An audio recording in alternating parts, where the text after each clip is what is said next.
कोई मजहब को मानने से न कोई स्वर्ग में जाने वाला, न नरक में, न दोजख में, न जन्नत में, न हेल में, न हेवन में, न स्वर्ग में, न नरक में। ये हेल और हेवन, ये जन्नत, ये दोजख, ये स्वर्ग, ये नरक, ये सब हमारे कर्मों से है। जो कर्म करेंगे, ये फिर अगला सिद्धांत है। एक तो ये अस्तित्व का सिद्धांत बताया, ये तुम्हारे ब्रेन की प्रोग्रामिंग कर रहा हूं मैं। किसी किसी के उल्ट मिलेगा। कैसे मिलेगा बोलो? मैंने पुण्य किया तो मुझे अनंत गुना उसका पुण्य फल मिला। मैं पाप करूंगा तो मुझे अनंत गुना पाप मिलेगा। मैं सम्मान करूंगा तो अनंत गुना सम्मान मिलेगा। मैं पुण्य करूंगा तो अनंत गुना पुण्य मिलेगा। जो हम करते हैं उसका, हमने परमात्मा को माना, हम परमात्मा को मानते हैं, उसको जानते हैं, उसकी पूजा करते हैं, उसकी उपासना करते हैं, उसकी भक्ति आराधना करते हैं। हम आत्मा को मानते हैं, हम प्रकृति को मानते हैं। ये तीन तो अस्तित्व के सिद्धांत, तीन तो प्रकार के अस्तित्व। हमने कर्म किया, उन कर्मों से हमने पतंजलि योगपीठ बनाया, पतंजलि संस्था बनाई, पतंजलि संगठन बनाया। फिर हमने योग, आयुर्वेद और स्वदेशी सेवा के कार्य को आगे बढ़ाया। शिक्षा, अनुसंधान, अलग अलग प्रकार के। एक आत्मा है, एक प्रकृति है, और इन सब के ये सब एक कर्म फल व्यवस्था पर चल रहे हैं। इसलिए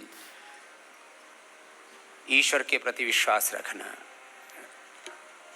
आत्मा के प्रति, स्वयं के प्रति, अपने स्वरूप और स्वधर्म के प्रति गौरव रखना, पूरी इस प्रकृति के प्रति सम्यक दृष्टि रखना, और अपने कर्म फल व्यवस्था में विश्वास रखना, अच्छे कर्म करना। अब ये कर्म है। भगवान की भक्ति भी एक कर्म है, भगवान की स्तुति, प्रार्थना, उपासना भी एक कर्म है, साधना भी एक कर्म है, योग भी अपने आप में एक कर्म है, ध्यान भी अपने आप में एक कर्म है। उससे क्या मिलता है? इसकी सीखा सीधा सा उत्तर है। अब गंगा जी में ठंडा ठंडा पानी आ रहा है इस समय भी। भगवान का गुण, भगवान के कर्म, भगवान की दिव्यता हमें मिलती है, और ये हमने पाई है। This is my experience. क्या है बोलो? और ये मैं अपनी नहीं कहता, कोई भी दुनिया का बहुत बड़ा साइंटिस्ट हो, जिसको और बड़े सिखाते हैं, ऐसे ही भगवान अंदर से प्रेरणा दे देते हैं, ऐसा करो ऐसा होगा। जैसे हमको भगवान ने प्रेरणा दी कि इनको कपाल भाती आधा घंटा, एक घंटा करा दो, इनका कैंसर ठीक हो जाएगा।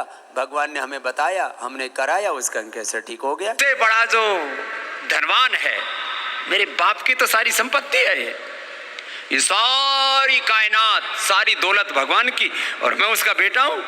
आप भी ऐसा ही मानो, आप उसके बेटे बेटियां हो सब।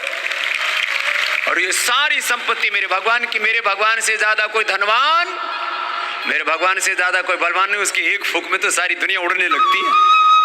मेरे भगवान से ज्यादा कोई बलवान नहीं, मेरे भगवान से ज्यादा कोई गुणवान नहीं, उससे ज्यादा कोई महान नहीं। इसलिए हमने तो उसी से प्रेम कर लिया। और जब सब कुछ उसी का है, उसी में है, उसी से है, उसी के लिए, तो फिर नीचे वाला भाई, जब अल्टीमेट चीज मिल गई, फिर घटिया चीज क्यों चाहना? उसे ना, मैं घटिया तो नहीं बोलूंगा, उसे नीचे वाली चीज क्यों पाना? फिर उसी भगवान को सब में पाना। मैंने भगवान को पाके किसी को छोड़ा नहीं। फिर उसी भगवान का नूर सब माँ बहन बेटियों में दिखा, उसी भगवान की ज्योति सब छोटे बच्चों में, हम उम्र जवानों में, और पिता तुल्य बुजुर्गों में दिखी। तो हमने प्रभु को भी अपना लिया और सबको अपना लिया। यह है संन्यास।